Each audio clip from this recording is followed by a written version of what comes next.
So last night I went to see Peter Pan goes...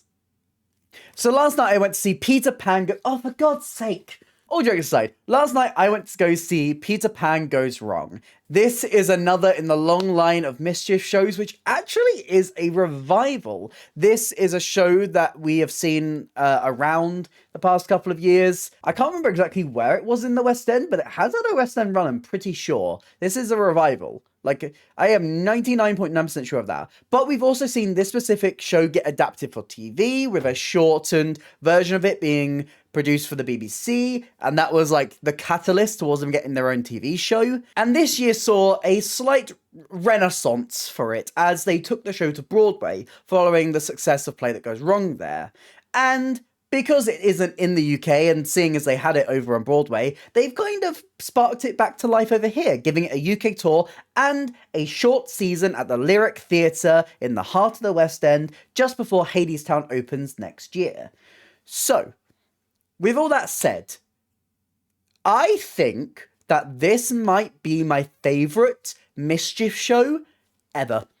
I think that this is the one that gets the format so perfect, while also injecting the characters behind the characters into it so perfectly, that I feel like it's just this absolute explosion of chaos. This is the one, so far, out of everything that I've seen Mischief do, this is my favourite. So, why is that? Why do I love Peter Pan Goes Wrong that much?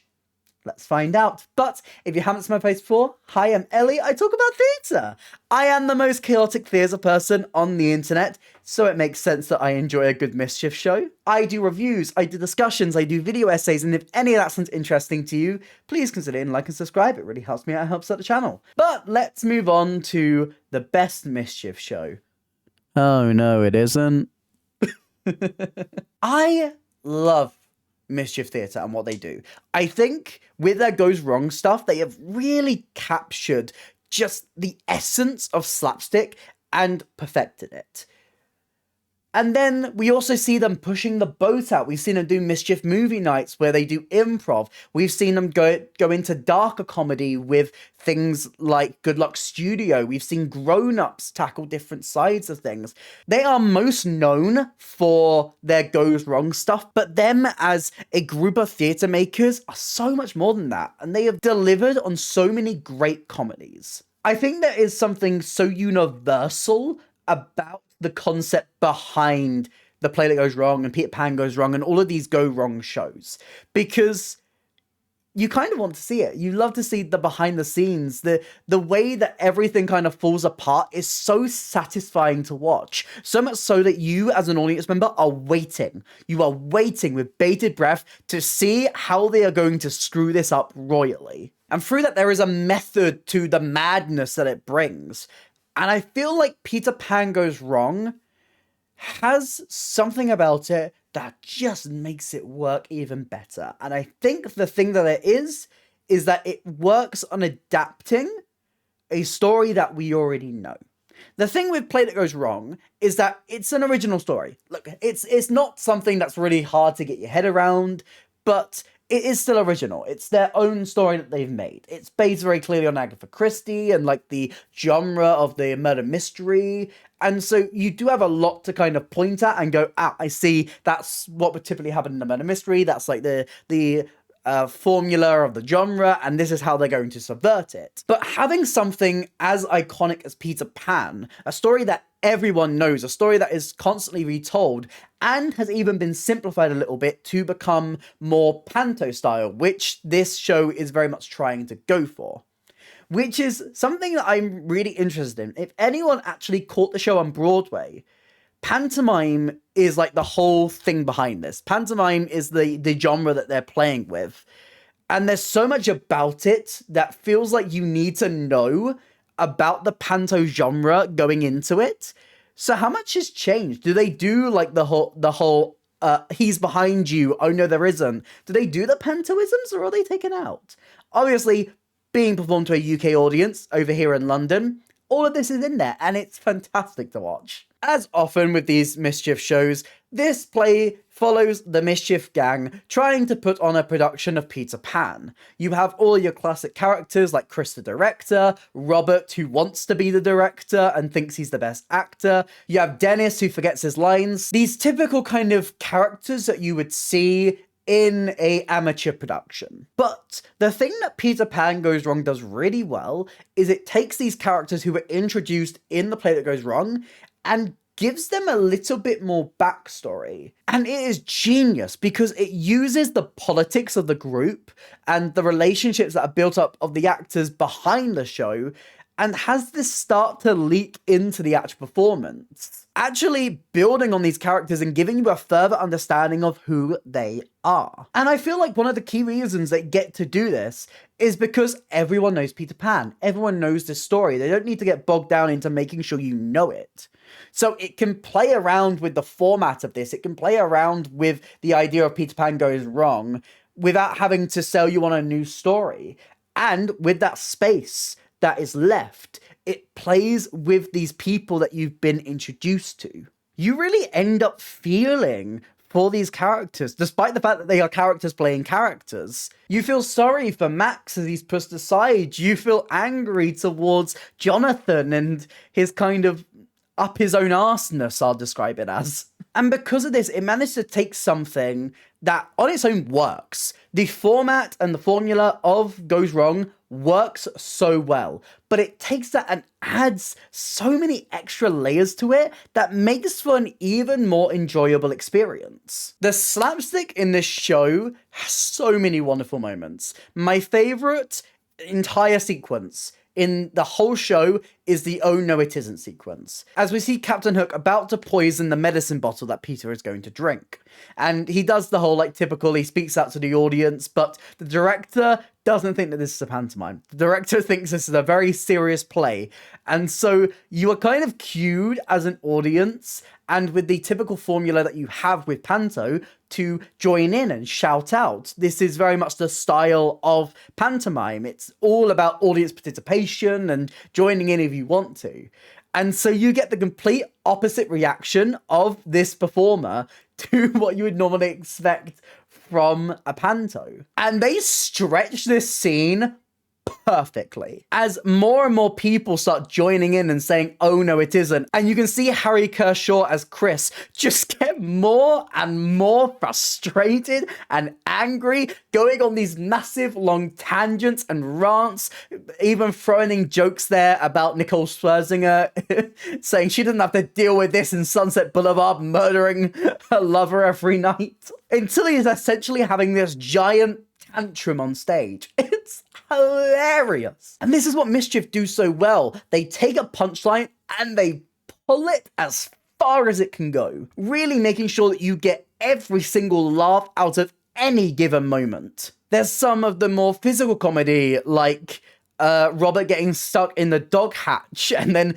during the next song, you see all of the tech people coming in and using a really loud saw to cut him out of the door. It's brilliant. And it matches that chaos that Mischief do so well. There's a constant switching of Peters as every single one finds a way to get injured. I also love how in this version of the show, building on from the fact that he couldn't remember his lines in the first show, they've just put him in this giant headset. It's a great idea to build upon the already set canon, I guess, of the show and what you've done before to further it and to bring it to an even wilder place. There are so many wonderfully chaotic moments, and this all comes together to the end, where they're on the ship that is not stable, so it keeps on tipping one way or another, and you have the turntable that the whole set is built on struggling to stay still, sending the entire cast spinning on this revolve, running through the door to door of the different locations on the set,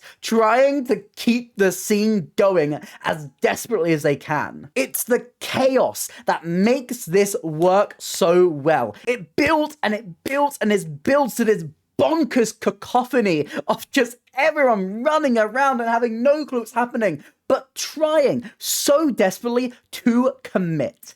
And it's committal that really makes that these comedies work so well. I think when you're talking about comedy, it's something so subjective. It's hard exactly to pinpoint what makes something funny. But with the Mischief shows, it's that chaos. It's that building up, it's the anticipation, it's the pulling the rug out, it's the every single moment where they milk it and milk it and milk it for everything that they can, that really makes these work so well as over-the-top slapstick comedies. It's also really lovely to see this set get an upgrade. In The Play That Goes Wrong, we stay in the manor, basically. It's this one set, and it looks nice. There's a lot of different elements to it, and there's so many like little hidey holes. But with this, because of the different places we need to visit, like Neverland, the nursery, the Pirates Cove, and like the place where the mermaids are, whatever that's called, they needed quite a versatile set, and they land on this turntable, which again, they use for so many amazing comedic moments, as I've just discussed with the whole finale bit. They really take advantage of every different location they're in, making sure everything falls apart, everything goes wrong, everything just lives up to the chaos that Mischief do so well. This design is so perfectly reminiscent of the different locations in Peter Pan, while also perfectly setting up how things are going to eventually lead into failure. And I want to give a quick shout out to this cast because, oh my god, they are so good. It's a nice mixture in this version of the cast of the typical alumni that you would know from the Mischief shows, the ones who did the TV show, the ones who were in the original cast of Play It Goes Wrong, and some new names, some people who've come off from the tour as well, and honestly, all of them are fantastic. From Charlie Russell, who really gets to explore the character of Sandra through the relationships that she has with the different actors on the stage. Greg Tannehill, who gets a bigger role in this show, getting to play Peter Pan. Nancy Zammit, who builds up on her Play It Goes Wrong storyline, going from being stage manager and backstage to finally being front and center in these shows. You have Ellie Morris as newcomer Lucy to the group, who's really shy and has a really lovely mini story arc in the show where she finds her confidence and finds her voice.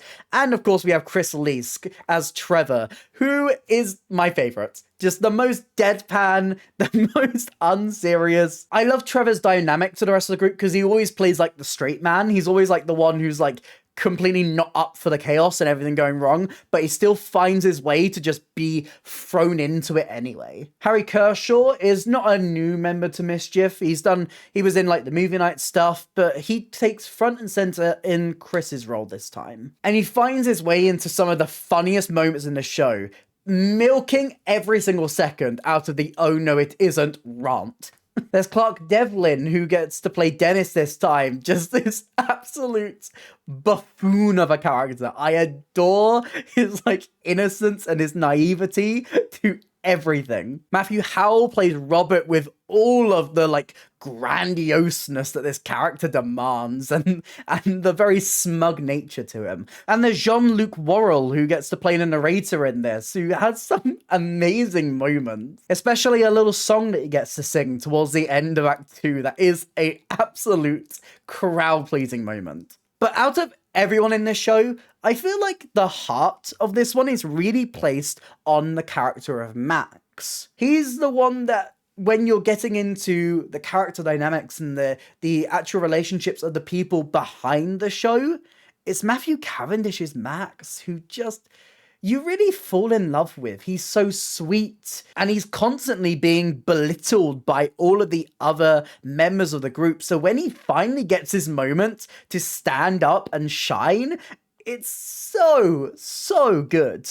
Beyond the slapstick, beyond everything about Mischief, beyond things going wrong, I think the real success of Peter Pan Goes Wrong is the way it balances the absolutely drop-dead hilarious comedy with the undertones of the people behind the story. It is without a doubt my favorite Mischief show because of this. It is so fun, and I would highly recommend it this Christmas, or if you're not around in London this Christmas, around the UK as it finishes out its tour next year. But what do you think? Have you seen Peter Pan Goes Wrong? Did you see the little TV special they did? These do bear similarities, but this is a slightly longer version of it. Let me know what you think. This is, as I said, my favourite, but what's your favourite Mischief show? Let me know all your thoughts in the comments down below. If you did enjoy this video, please consider like and subscribe. It really helps me, it helps the channel. Here's some links to my videos on screen right now, and a link to my Instagram if you want to drop me a follow over there. But that's it for me today, and I hope to see you next time. Bye!